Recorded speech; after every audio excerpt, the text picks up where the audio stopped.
नहीं, ये miss call नहीं थी, एक बहुत ही भरपूर एहतजाज था जिसमें लोग जो है खड़े हुए, कारकुनान मुल्क में आइन और जमहूरियत और कानून की सरबरंदी के लिए, अदलिया की आज़ादी के लिए लोगों ने अपनी आवाज़ रेज़ की। लेकिन अगर आप जो अवामी इज्तिमा के ऊपर, पुरअमन सियासी इज्तिमा के ऊपर फायरिंग करना शुरू कर दें, डायरेक्ट शेलिंग शुरू कर दें और लोगों को जो है वो शहीद करना शुरू कर दें, तो फिर उसके बाद आप एक वायलेंट एक्टिविटी जो है वो रियासत की तरफ से शुरू हो जाए, तो फिर आप उसको क्या कहेंगे? क्या लोग अपनी जानें बचा के नहीं नहीं, लेकिन कैजुअलिटीज के भागेंगे? हवाले से जो पीटीआई क्लेम कर रही है और उसको हुकूमत प्रोपेगेंडा करार दे रही है कि किसी एक शख्स का नाम या एविडेंस सामने ले आए कि जिसको कुछ स्ट्रेट फायर लगा है या कोई कैजुअलिटी मौके पर हुई है। देखिए, इस तरह के नाम जो हैं वो बहुत सारे आएंगे। आज मैं आपको एक गैर जानबदार जरिए से ये बात बताता हूँ कि supreme court bar association of Pakistan ने ये मुतालबा किया है कि इस मामले की जुडिशियल इंक्वायरी की जाए, जुडिशियल कमीशन के जरिए, इंडिपेंडेंट जुडिशियल कमीशन के जरिए इंक्वायरी की जाए।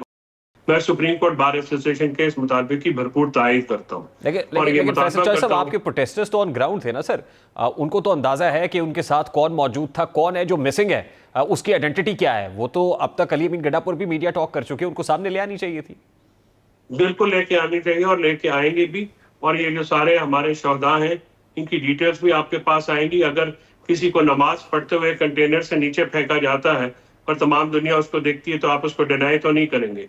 एक शख्स का ही अगर आप बाकी जो डिनाइल है, ये तो मैं समझता हूँ कि ज्यादती है। और कंटेनर से जो नीचे फेंका गया एक मुसलमान को, क्या आप उसको जस्टिफाई करेंगे? हरगिज नहीं, कोई भी जस्टिफाई नहीं कर सकता। विजुअल्स तो सर कंटेनर पे हाथ थाम के चढ़ाते हुए के भी हैं कि जिसमें फौजी जवान पीटीआई के लोगों को गले लगा रहे हैं कि जी आप वायलेंट ना हो, पुरअमन रहे, गोली नहीं चलेगी आप पे। अगर वहां पे जो कंटेनर पे माहौल था जिसमें लोग चढ़ के एक दूसरे के साथ अपने इदारों के लोगों के साथ मोहब्बत का इजहार कर रहे थे, तो इसका मतलब है कि पुरअमन इज्तिमा था, पुरअमन लोग थे। तो फिर उनको वहां से नीचे गिराने का ताल्लुक तो क्या बनता है? मैं समझता हूँ कि एक शख्स से इनफरादी हरकत होगी।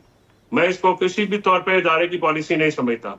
मैं नहीं समझता कि जो है ये मामला असर से किए जाएंगे। अच्छा फैसल चॉइस साहब, खुद पीटीआई के जो वर्कर्स हैं, सपोर्टर्स हैं, जो प्रोटेस्टर्स थे, वो एतराज कर रहे हैं पीटीआई लीडरशिप के ऊपर कि एक बार फिर पीटीआई लीडरशिप मौके से निकली। अगर अली अमीन गड्ढापुर को महफूज रास्ते का पता था कि कहां से निकल सकते हैं, बुशरा बीबी महफूज रास्ते से मानसेरा पहुंच सकती थी, तो क्या अमर माने था कि कारकुनान को भी बताते कि ये रास्ता है, यहां से निकलो? देखिए, जब आप अपनी जान बचा के भाग रहे होते हैं, ये रिट्रीट वो थोड़ी था कि जब आप लोग हैं, कोई सियासी कोई मुज़ाकरात हुए या कोई ऐसी बात हुई। जब डायरेक्ट हमला हुआ, अली अमीन साहब ने अपनी प्रेस कॉन्फ्रेंस में ये बताया और जो बीबी के साथ उन्होंने की कि उनके ऊपर हमला हुआ, डायरेक्ट फायर मारे गए, तो अपनी जान बचा के भाग गए हैं। सर लीडर्स तो लीड फ्रॉम द फ्रंट करते हैं सर, मौके पे खड़े होते हैं, तो क्या उसके बाद प्रोटेस्टर्स की शील्ड बनते हैं सर। नहीं तो क्या वो गोलियों में गोली खा लेते? तो प्रोटेस्टर्स को गोलियां खाने के लिए छोड़ दिया था आपने? आप मुझे बताएं कि आपको सामने से डायरेक्ट फायर मारे जा रहे हैं, तो आप क्या करेंगे? फैसल चॉइस साहब, जब आप लीड कर रहे होते हैं ना सर, जो प्रोटेस्टर्स होते हैं, वर्कर्स होते हैं, जिनको आपने ये कहा था कि खड़े हुए हैं, हम खड़े रहेंगे आखिरी दम तक जब तक इमरान खान साहब हमारे दरमियान में मौजूद नहीं होते, तो आप जाहिर है चले गए। तो फिर ये पीठ में छुरा किसके घोंपा? क्या इमरान खान साहब की पीठ में? ये तो वर्कर सवाल कर रहा है आपसे। देखिए, वर्कर्स का जो सवाल है वो अपनी जगह दुरुस्त है, लेकिन मैं आपको जिन हालात और वाकयात में ये मामला हुआ, आप उसको इग्नोर नहीं कर सकते। ये देखिए, कोई केक वॉक तो नहीं थी। अगर सामने से रिटेलिएशन है, ऑपरेशन हो रहा है, डायरेक्ट फायर मारे जा रहे हैं, तो फिर ये मामला ये कहना कि फलां जो है वो अपनी जान बचा के या राइट लेफ्ट पे होकर उन्होंने अपनी जान क्यों बचाई, ये तो मैं समझता हूँ कि जाती की बात। मेरा ख्याल है फौरी तौर पर पीटीआई लीडरशिप को सबसे पहले तो एविडेंस सामने ले आने चाहिए, स्ट्रेट फायरिंग के भी और कैजुअलिटीज के भी। दूसरी बात यह है, जो आपके अपने लोग सवाल कर रहे हैं ना सर, कि पंजाब की लीडरशिप कहाँ थी? कहाँ थे हमाद अजहर? कहाँ थे असलम इकबाल? दीगर लोग कहाँ थे पंजाब से? सिर्फ बुशरा बीबी खड़ी थी, अली अमीन गंडापुर खड़े हुए थे। देखिए जी, बतौर कारकुन जो है वो मायूसी तो डेफिनेटली बहुत सारे लीडरान के किरदार पे हुई है। और ये लेकिन पार्टी के इंटरनल मामला है, बेहतर है कि मीडिया पे ना डिस्कस किया जाए। जब बात अंदर होगी तो उसके ऊपर कारकुनान जो है वो एहतसाब करते हैं अपनी लीडरशिप का, और हमारी पार्टी में लीडर्स जो हैं वो कारकुनान को जवाबदेह होते हैं, तो जवाबदेही तो बिल्कुल होगी और देना पड़ेगा जवाब। तो इसके बाद हम पाकिस्तान तहरीक इंसाफ के अंदर को मेजर चेंजेस देखेंगे? देखिए, खान साहब का फैसला है। खान साहब ने इंदिया दिया तो था कि जो लोग नहीं पहुंचेंगे फिर वो उनको इसके नतायज तो भुगतने पड़ेंगे। अब ये जाहिर है क्योंकि जो ज़िम्मेदारान हैं उनके बारे में फैसला है, तो मैं तो इस पोजीशन में नहीं हूँ कि मैं आपको ये कहूँ कि ये होगा या नहीं होगा। Let's see. लेकिन फैज साहब, ये तयन तो करना पड़ेगा ना। देखिए, पीटीआई की पॉलिटिकल लीडरशिप कुछ और कह रही थी और मौके पर बुशरा बीबी जो है वो डटी हुई थी, वो कुछ और कह रही थी। तो पॉलिटिकल लीडरशिप इंगेज कर रही थी, बानी पीटीआई से भी, हुकूमत के साथ भी। वो बैरिस्टर गौहर हो, बैरिस्टर सैफ हो, शिबली फराज हो, वो बिल्कुल उस तरफ दिखाई दे रहे थे, एक तरफ थे, और बाकी लोग दूसरी तरफ नजर आ रहे थे। तो ये डिफरेंस क्यों आ गया? ये with in the PTI differences क्यों क्रिएट हो गए सर? नहीं, बुशरा बीबी को तो मोरद इल्जाम नहीं ठहराया जा सकता। वो एक घरेलू खातून है, वो सियासी हिकमत अमली है। वो भारत और पॉलिटिकल कमेटी का काम था, या जो सेंट्रल एग्जीक्यूटिव कमेटी है जो कि उनका काम था और उन्होंने बनानी थी। बुशरा बीबी को जो है किसी काम पे अगर मोरद इल्जाम ठहराएंगे तो मेरे ख्याल में बुशरा बीबी के साथ जाती होगी। वो अपने शौहर की रिहाई के लिए निकली, जिस तरह के बरसगीर पाक व हिंद में और पाकिस्तान में बहुत सारी खवातीन, चाहे वो बेगम कुलसूम नवाज शरीफ साहबा अल्लाह उनको जो नसीब करे हों, या इंदिरा गांधी हो, सरोजिनी नायडू हो, या श्रीलंका में और बांग्लादेश की मिसालें हमारे सामने मौजूद हैं।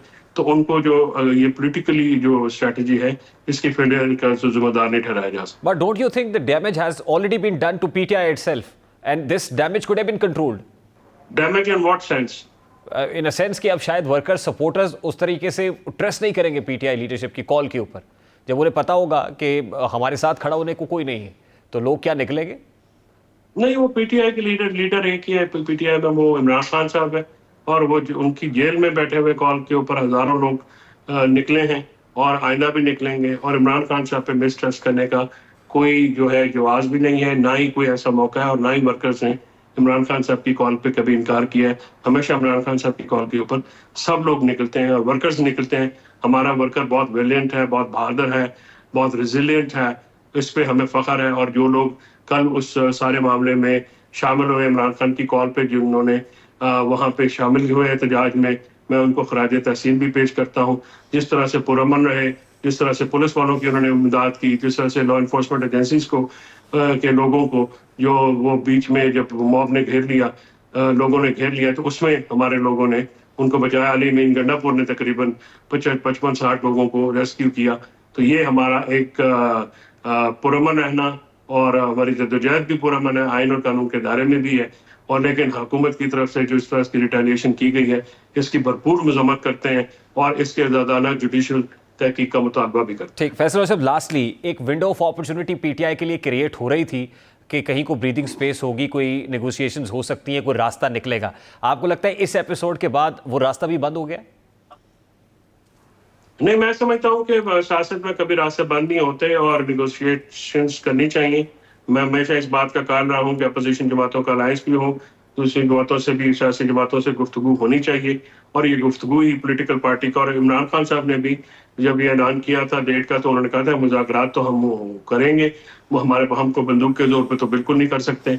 और आज सुप्रीम कोर्ट बार ने जो मुतालबा किया, जो अपनी प्रेस रिलीज में ये भी कहा है कि एक ग्रैंड डायलॉग होना चाहिए। मैं इसका हमेशा से हामी रहा हूँ, और ग्रैंड डायलॉग जो है पॉलिटिकल जो होना चाहिए, और अपोजिशन की जमातें सबसे पहले आपस में मुत्तहद हो, फिर इसके आगे सियासी तौर पे बढ़ा जा सकता है और बढ़ना चाहिए।